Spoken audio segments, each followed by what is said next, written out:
Hi, I'm Raul, the media director for Session Girls, and we're here with a special audio podcast with the legendary Kiko Rope. Thank you very much for being here. Thank you for having me. Yeah, well, the pleasure's all mine, and even the pleasure's all everyone who is listening and anyone who gets a books a session with you. You do amazing work, and you've so for people who don't know. Uh, Kiko's been interviewed on here before. She's coming back. So if you have the chance, listen to the first one, the first episode. But if you haven't, that's fine. We're going to kind of go over some of her background right now. But you're doing something really interesting that we have to get to later with your upcoming tour. But before we get there, let's go ahead and kind of find out your lore. Like how did you become Kiko Rope? Like, how'd you get into? So, actually, what are some of the your specialty, right? My specialty is bondage Mm-hmm. and forced by Mm-hmm. and CC training. Mm-hmm. Actually, I like a lot of stuff. So it's kind of hard to say like what my specialty is because I enjoy most of the activities. Mm-hmm. Yeah. Yeah, very nice. Yeah. It depends on the situation and how I feel that day. Mm-hmm. So I don't always do the same stuff, depending on who I see and what I feel Mm-hmm. from that person. Mm-hmm. The session is completely different. Yeah, very cool. Yeah, so that's exactly what I was going to ask. So it's like, Oh. so say if someone books a session, do they often just are they often very specific about what they would like, or do they just kind of leave everything to you? Well, if it's like a wrestling session, Mm-hmm. then they're more specific. But other than that, they leave it up to me. Ah, very cool. Yeah. Yeah, I know in our first interview you talked a lot about the bondage wrestling. Uh-huh. Can you kind of just for anyone who didn't hear the first one, kind of explain like what that is? It's super, super fun. It's just like wrestling and tying up, my client at the same time. Mm-hmm. So, sometimes like we do some fun, playful stuff where I'm wrestling Mm-hmm. and then I knock him out Mm-hmm. and then I count till 10. Oh, well, my client would act like he's knocked out if I go really hard. Mm-hmm. And then I have 10 seconds to tie him. And then once we start wrestling again, and Oh, okay. yeah, Yeah, so within 10 seconds you might not be able to completely tie him up, so then he'll try to scramble out. yeah, and then we'll start wrestling again, Mm-hmm. and then we keep doing that Mm-hmm. until he's like fully tied up, or we'll really do a serious bondage wrestling. Mm-hmm. Yeah, depends on depends on how we feel. Yeah, I know, that's awesome. And so Yeah. then how did you get to where you knew how to tie up people? How did I get there? Yeah. I started tying when I was young, so Mm-hmm. I'm not sure. I mean, I learned it in the first Mm-hmm. half a year. Like, a mistress I look up to in Japan Mm-hmm. trained me and timed me to be fast at tying. Oh. That was a long time ago. And back then, the tie is obviously different from now. It is now because it's changed, changed to something that's more safer. Okay, You can know. would you mind kind of talking about, so is this what's called Shibari or Yeah, Shibari. yeah, so did you learn, or do you discovered it when you were in Japan? Yeah, when I'm in Japan. Okay, so those of you who can't see Kiko, her name implies that she might be Japanese. Right, so you grew up in Japan. I grew up in Japan and I learned bondage in Japan. Yes. And when I first learned bondage, it was like a long time ago, like over 30 years ago. Mm-hmm. So the Thai was completely different from what it is now. Mm-hmm. Like back in the days, people didn't care as much about safety.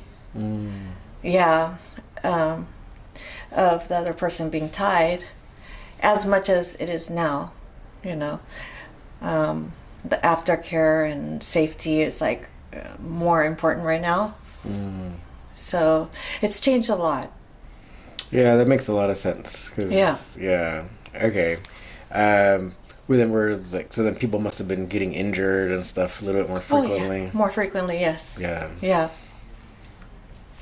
All right. So, so then beyond this, like the addition of like safety protocols, is it, has anything changed with the actual, so like even the tying of the knots of people, or are you still, is like the fundamental stuff still the same, and then just more safer about it?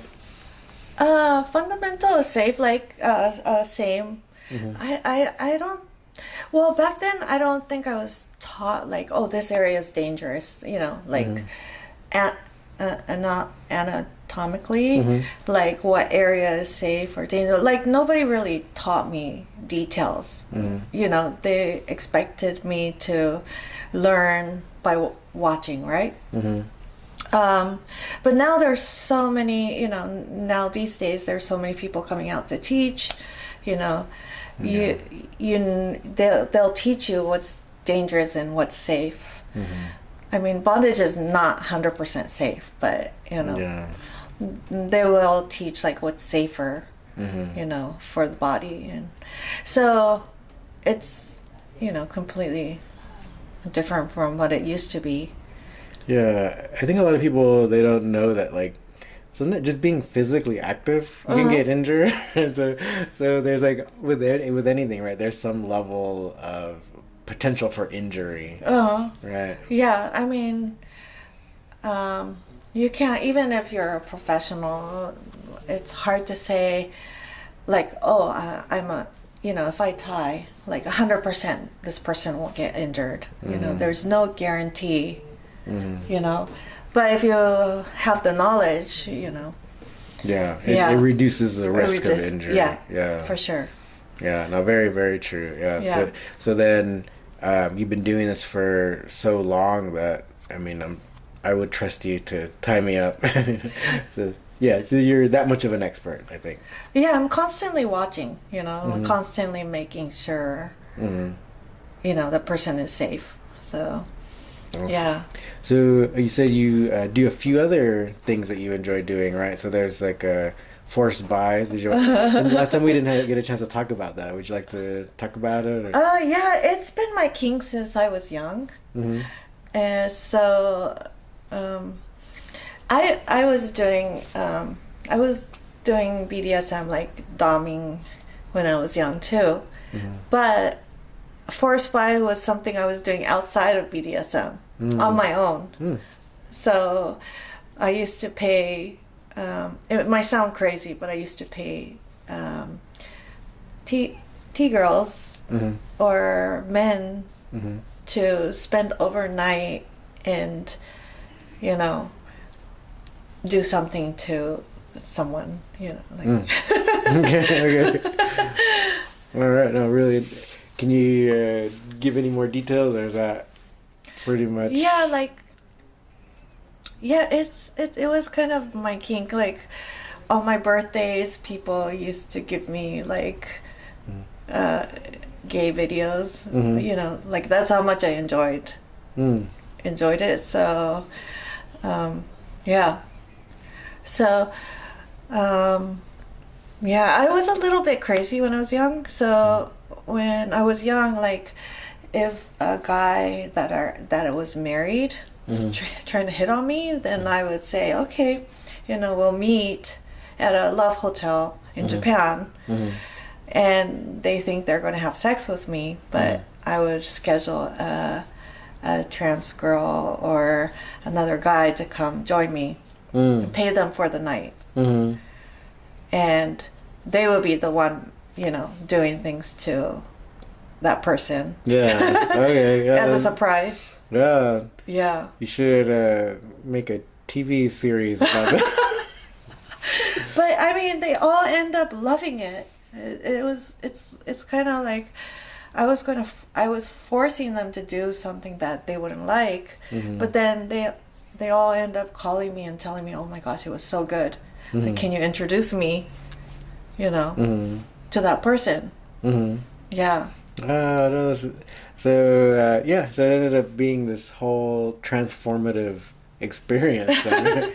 Yeah. Yeah, cool. So and then so that started a long time ago, and you still continue as today, right? Yeah, I still enjoy doing that. Yes. Very interesting. Yeah. All right. So, you have a tour coming up.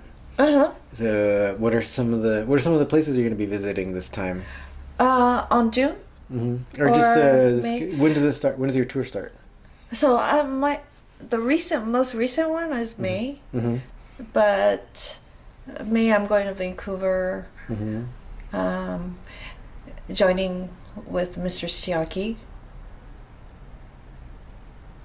Tell And us then- about it. Yeah. Yeah. Yeah. And then Mhm. just having some good time with her, and then June, Kinoko's coming, so we're doing like double dom sessions. Yeah. All right. So this is kind of what I wanted to talk about. So, for those of you who missed the names, so Kiko is going on tour, right? And then oftentimes for session girls tours, they'll do double tours with another session girl, or maybe even more, right? Session girls, right? But usually it is session girls, right? But you're going to be touring and having a few dates with a man, right? And she named him, but can you please give us his name? Kinoko Hajime. Okay, and who is this person for those who don't already? Because he's actually pretty famous, right? Yeah, he's a artist also, but he's also a rock star in Bondage, in the Bondage scene. Yeah. Yeah. Yeah, Very talented. I've seen his show when he was in LA in December this last year. So super Which big. show did you go to? The LA one. The Torture Garden? It was in downtown LA. I know he did a few different scenarios, I think, but I saw the one where he was in I forgot which theater, but it was a small theater in downtown LA, and they had a whole different cage set up, and then he had the model Marie there, and it was a really fantastic show because, and maybe we can kind of talk about it for people who don't know, but so it was a bondage show, and one of the things that I was surprised about, which I thought was really great, is because I have a theater background, and so everything's like usually about storytelling, right? And so I went in there wondering like what kind of, or how can story be implemented in this scenario, and so it's the show started, right? So then everyone came out, like all the helpers except for Marie, the model, but so all the helpers, right? And then they just bowed real quick, and then they just got to work, like tying ropes to this metal frame, and then it took about 40 minutes of just them. You just watch them work to create some kind of structure. And then once it's completed, which took about 40 minutes, then they kind of took a break, and that's when the model came out. And then the model was tied up in various ways, and then she was even hung up, so like she was suspended, right? And then her body was contorted in different positions, and that was kind of like the first part of the show. And then once she was let down, then she was freed from those ropes, and then tied into the original structure that they made. Like they made kind of like a spider web looking thing, or even almost like angel wings, or so she was then kind of tied into that structure. And then at the very end, then since the Hajime looked at the audience, and then he actually had some people like film for him some selfies and some videos. But then he said, "How about everyone come up onto the stage and let's get Marie out of this." Mm-hmm. And so then he allowed anyone who wanted to come up to the stage to just untie the ropes. Oh, that's really interesting. Yeah, right? Yeah. It was, and so I thought it was like there totally was kind of like this story progression where it's like you start off where there's like all you have is a metal frame, and then you have a part where it's like they're creating some sort of structure, and then they have a kind of like a almost like a pre-show where they show some like suspension stuff with Marie. She's kind of free, and then all of a sudden then she gets put into the structure, so she becomes part of it. Yeah. And then together we can free her again. Oh. Right. So. It's a great idea. Right? Yeah, I think it's a great idea. Yeah. So I was totally blown away. I wish you were there to see, but you're actually going to be doing sessions with Hajime, right? So. Yes. Do you have any kind of plans? Like, would you do any like besides sessions? Would you do any show kind of like that, like in a theater or? I did in Japan. Mm-hmm. I don't know. I would think about it. I just get nervous. Yeah. So I did it when I was in Japan. Yeah. Okay, so then for the sessions here, though, since and so I have done performance like here. Many years ago, though, I suspended like 6 people. Yeah, at the same time. Yeah, very cool. But that was a long time ago. Yeah. Yeah. Did you have any video of that? No, I don't have a video of that. I just kept tying, so the whole night. Yeah. Wow. Yeah. So hopefully this is really interesting to any listener, right?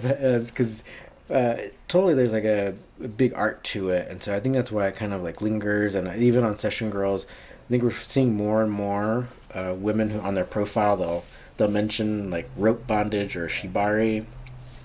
So I personally am saying, I guess maybe because I'm the media director, so I kind of have to like look, kind of see what people are doing. But I feel like I'm seeing it more. Yeah, me too. You feel too? I feel that too. There's a lot more people learning bondage. Yeah.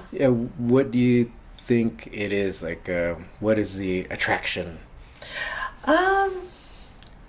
I think it's becoming more commercial. Like I feel like even aerial people, they're doing it almost like a sports event. Yeah. So it's changed. Before it used to be underground and people did it secretly, but now it's more, I think, they just look at it as an art form. Yeah, no, I think you're right. So yeah, maybe the popularity of yoga helped.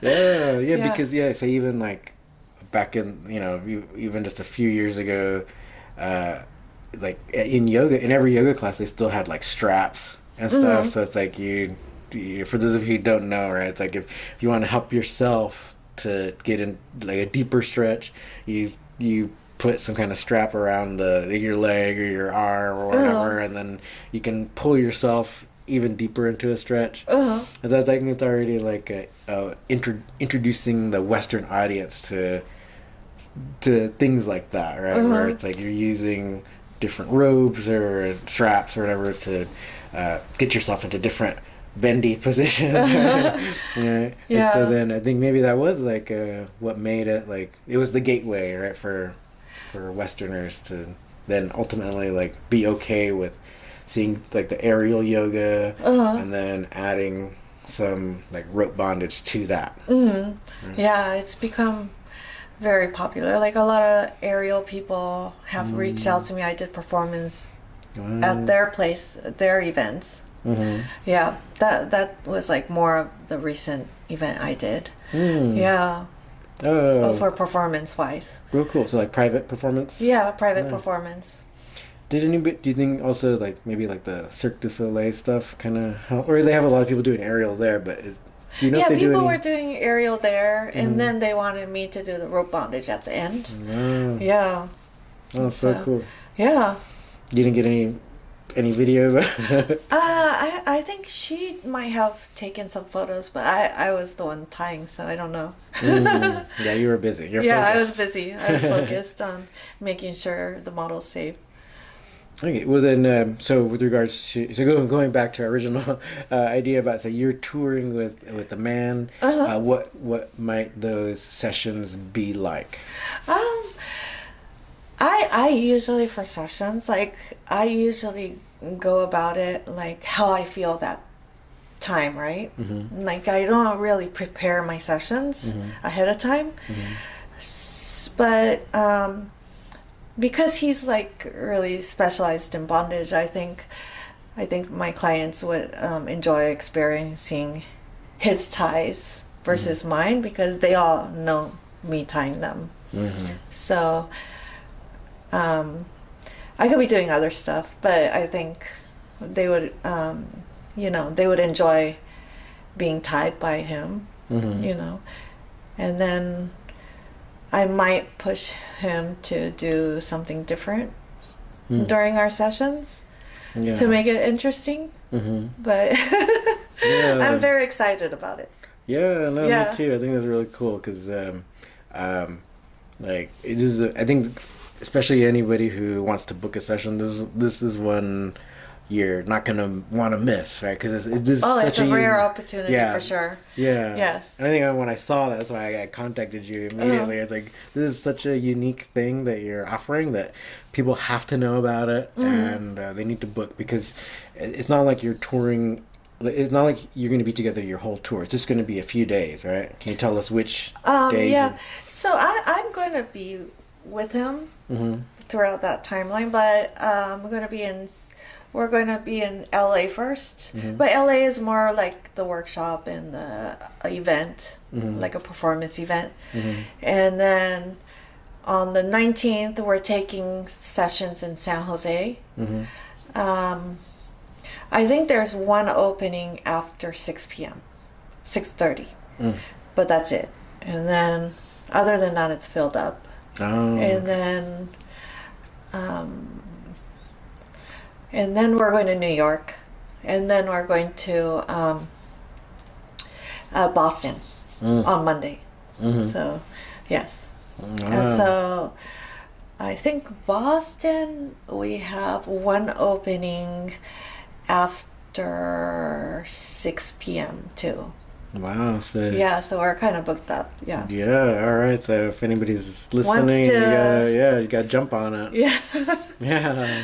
Yeah. Jump on it yesterday or a few weeks ago. No, that's great to hear. Yeah. Yeah. So hopefully maybe if there's any kind of at least maybe give us some photos or something that you feel are okay to share or like suitable for work for our Instagram Oh, or during like our sessions? yeah, or even Yeah. just you guys together or something Yeah, because yeah. this is like such a really great opportunity. Like we got two legends working right together, so I don't know how we could take pictures together while we're doing sessions though. no, but not even anything that you feel anything you can share with us. We'll be happy to share it on our social media. Really? For yeah, Also, I can take pictures of our session and then send it to you? yeah, Yeah, okay. no, Yeah. yeah, because this is such a cool thing. That's why I definitely wanted to have you back, and thank you very much for coming back to talk about it. Yeah, thank you for including me, and I appreciate your support. Oh yeah, anytime. So, is there anything else that is coming up or that you'd like to mention, or In Even- terms of like, well, even like with your tours or anything, Uh-huh. like are there some dates that like maybe everyone needs to be booking? Or is there some any times where like I have like crazy packed schedule, but okay. it's going to be like a long. Okay. Yeah. So, Oh. but I'll be posting on my X account. Okay. Yeah, my schedules. So, because I can't remember from like right now in my head. Okay, But no problem, no problem. So yeah, just if anybody wants to keep up to date with Kiko, what is your X handle? it's at Bondage U. Mm. BONDAGEYOU. Yep, all Yeah. one word. All one word. Okay, cool. So that should be easy enough. Yeah. And then, but on Session Girls, you're Kiko Rope, Yes. right? So you can look. I would probably, because a lot of times, even on your X, you'll just like you do the screenshot of your, like you put the tour dates on your Session Girls. Yeah, I Like, do. yeah, yeah. Yeah, I do. Yeah. So, but is the X probably most up to date then, right? I think Session Girls' schedule is most up to date Wow. Okay. than Great. X, to be honest with you. Okay. Yeah. Okay. Well, then everyone, you heard it here. Go to Kiko Rope on Session Girls. You can totally just there's different ways to search on Session Girls. You can just type in Kiko Rope, or there's a drop down menu with all the names, and it should be easy to find. All right. Thank you. Yeah, thank you. So, just hope to see you again soon. And if any news comes up, just let me know. And because you're always doing something really cool, so always want to talk about it. Oh, thank you so much. All right. So we'll see you next time. Yes, hope to see you soon.